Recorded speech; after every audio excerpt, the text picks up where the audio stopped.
আসসালামু আলাইকুম এভরিওয়ান, কেমন আছেন সবাই? আশা করি সবাই অনেক ভালো আছেন। আল্লাহ তাআলার অশেষ রহমতে আমরাও ভালো আছি। লাইফস্টাইল অফ আফরোজা চ্যানেলে আপনাদের সবাইকে স্বাগতম। কাছে দূরে, দেশ ও দেশের বাইরে যে যেখান থেকে বসে আজকের ভিডিওটি দেখছেন সবাইকে জানাই অসংখ্য অসংখ্য ধন্যবাদ। সকালে 10টার দিকে বাজারে গেছিলাম। 10টার একটু আগেই গেছিলাম আর কি। তো গিয়ে হচ্ছে একটা ব্রয়লার মুরগি নিই। তো ব্রয়লার মুরগি নিয়ে ওখানে ওদেরকেই বলি যে চামড়া ছিলে ফেলে দিয়ে একদম কেটে দিতে। কারণ নতুন বাসায় আমার একটু কাটাকুটার ঝামেলা মনে হচ্ছে। তাছাড়া খুব ব্যস্ত ছিলাম, সে কারণে। ঝামেলা বলতে ওরকম কিছু না, এ বাসাও অনেক বড়সড় জায়গা টায়গা আছে ভালোই, কিন্তু হচ্ছে যে সময় কম ছিল এর কারণে। আর তো এমনিতে খুবই ব্যস্ততার মধ্যে দিয়ে যাচ্ছি এখনও পর্যন্ত মানে ওর পিছে লেগে থাকতে হচ্ছে আর কি। তো মুরগি কিনে নিয়ে এসে এদিকে হচ্ছে কাপড় ধুয়ে নেব কিছু। তো কয়েকটা কাপড় ধুয়ে দিয়েছি, আর এদিকে আবার হচ্ছে বিছানার চাদরটা উঠালাম। আর এটা হচ্ছে যে মেন গেটের পাশে হচ্ছে মোটর বসানো আছে। তো মোটরে সরাসরি লাইন দিয়ে আমি হচ্ছে যে কাপড়গুলো কেচে নিচ্ছিলাম। বাথরুমের ভিতরে কাচতে ভালো লাগছিল না, যেহেতু এখানে নিচতলায় থাকে, মানে একতলা ফ্ল্যাট। এর কারণে হচ্ছে ভালো লাগে নিচে কাজকাম করতে, বা ছাদে যাওয়াও সমস্যা নাই যেহেতু একতলা বাসা। তো এদিকে আপনাদেরকে হচ্ছে নতুন বাসার একটু চারপাশটা দেখিয়ে দিচ্ছি। এতে হচ্ছে সব দেখা যাচ্ছে। তো যাই হোক, আবারও দেখাবো। তো তার আগে তো ভাবলাম যে বিছানার চাদরটা একটু কেচে দিই। মানে নতুন বাসা আসার পরে সব ওই যে মেয়ে অসুস্থতার কারণে অনেকে দেখতে আসছিল। তো ছোটো বাচ্চা কাচ্চা সব পায়ে ধুলাবালি, এমনিতে বৃষ্টির দিন, তো মনে করলাম যে একটু কেচে দিই, তার জন্য এদিকে ভিজিয়ে দিয়েছি। আর কিছু জামা কাপড়, মেয়ের হচ্ছে হিজাব বলতে যে চেরি হিজাবগুলো এমনিতে ওড়না সিস্টেমে পরে, তো ওইগুলো একটু কেচে দিলাম। দিয়ে তো হচ্ছে কালকে যে মা আসছিল, এই যে বিচিগুলো, কাঁঠালের বিচিগুলো ভাবলাম যে রোদে দিই ছাদে। তো একটু পরপরই বৃষ্টি আসতেছে, তারপরে আবার রোদও বের হচ্ছে ভালোই। তো যতটুকু রোদ বের হচ্ছে অতটুকুতে অনেকটা শুকাচ্ছে জামা কাপড়ে সব। তো এদিকে হচ্ছে ওগুলো সব রোদে দিয়ে তো ছাদে এখন মানে উঠতেছি, আপনাদেরকে দেখাই একটু। আসলে এখন তো সব সময় টিপ টিপ করে বৃষ্টি পড়তে আছে, সে কারণে আর কি ছাদ অত বেশি মানে নাই, মানে শ্যাওলা হয়ে আছে আর কি।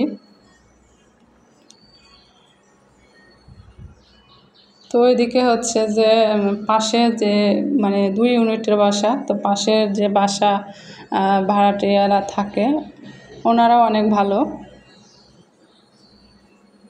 মানে টিচার আর কি। তো মানে স্কুলের, মানে হাই স্কুলের, গার্লস স্কুলের টিচার, যেগুলো যে জেলাভিত্তিক স্কুলগুলো থাকে। তো এদিকে আমি হচ্ছে ছাদের উপরে তো হিজাবগুলো আর ওড়না একটু কেমন যেন ঘামা গন্ধ হয়েছিল। এখন তো বৃষ্টির দিন, তো আবারও একটু মানে হুইল পাউডার দিয়ে ধুয়ে দিলাম। দিয়ে এদিকে আমি কাপড়গুলো মেলে দিচ্ছিলাম আর আপনাদেরকে একটু ভিডিও দেখাচ্ছি। তো ছাদের উপর থেকে তো ভিডিওগুলো নিচ্ছিলাম।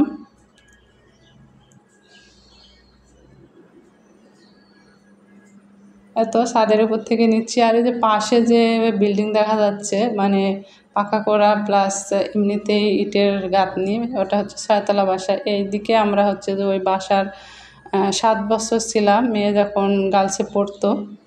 তো এটা হচ্ছে যে আসলে পুকুরের ওই পাশে 7 বছর থাকছি। এবার এসে এদিকে আবার ভাড়া নিয়েছি, এপার আর ওপার। আসলে ওগুলো বাসা ভাড়া হয়ে আছে, বুক হয়ে আছে, এর জন্য। তো বাড়িওয়ালারাও অনেক ভালো ছিল, আমরা এত বছরের জন্য থেকেছি। তো সেখান থেকে ভিডিওটা নিচ্ছিলাম। আসলে এখানে একটু গ্রামের পরিবেশের মতো মনে হলো, এটা কিন্তু মেন শহর, কিন্তু ভিতরের দিকে একটু মানে আর কি ছাদে উঠলে এই যে পিছনের এই সাইডগুলো, পুকুরের সাইডগুলো দেখতে খুবই ভালো লাগে, যেগুলো এখন গ্রামেও অতটা বেশি খুঁজে পাওয়া যায় না। এদিকে কিছু কিছু জায়গায় ঘট কচু, মানে যেগুলো তুদমান কচু বলেন আপনারা। আর এতে ছাদের উপরে একটা ঘাস ফুল ফুটেছে, খুবই সুন্দর লাগছিল, সাদা ঘাস ফুল। তো এখন আমি হচ্ছে যে বাসার ভিতরে চলে যাচ্ছি। আর এদিকে বড় মানে আমার মেয়ের অসুস্থতায় এই তো হচ্ছে ছোট ভাই দেখতে আসছে। মানে এটা হচ্ছে আসলে আমার ভাইয়ের ছেলে।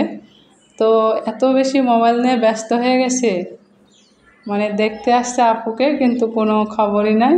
ও এত বেশি মোবাইল নিয়ে ব্যস্ত হয়ে গেছে, দেখেন আমি ওকে ডাকতেছি, মানে কতগুলো ডাক দেওয়ার পরে আমার দিকে একটু তাকিয়ে হেসে উঠে আবার মোবাইল ঘাঁটতেছে। তো এখনকার বাচ্চারা এরকমই, যে ফোন পেলে আর কি এমনভাবে ওরা মানে ফোনের টিপাটিপি করে, মনে হয় যে তারা অনেক কিছু সারা বুঝে। তো এই জন্য থাম্বনেলটা দিয়েছি যে বড় আপুকে, ছোটো ভাই বড় আপুকে দেখতে আসছে।